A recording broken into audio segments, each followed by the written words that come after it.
T-minus 10, 9, 8, 7, 6, 5, 3, 2, 1,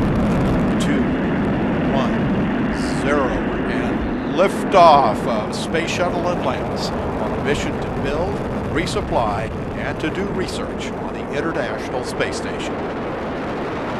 Houston now controlling. Atlantis begins its penultimate journey to shore up the International Space Station.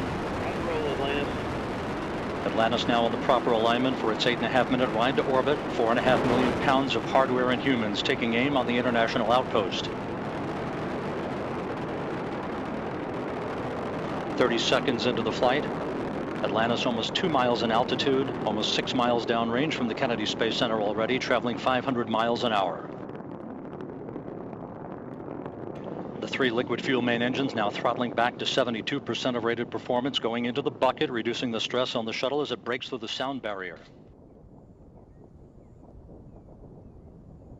Atlantis now beginning what is known as the pre-flare maneuver. It will pull the nose up a little bit right before it hits the runway. Its speed now 320 miles per hour.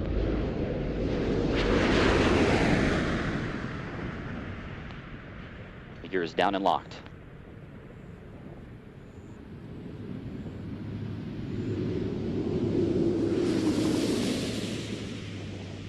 Main gear touchdown.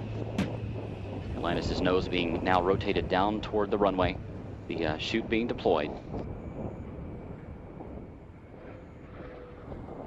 And nose gear touchdown. Space Shuttle Atlantis now comes home to the Kennedy Space Center for the final time. 25 years, 32 flights, and more than 120 million miles traveled. The legacy of Atlantis now in the history books.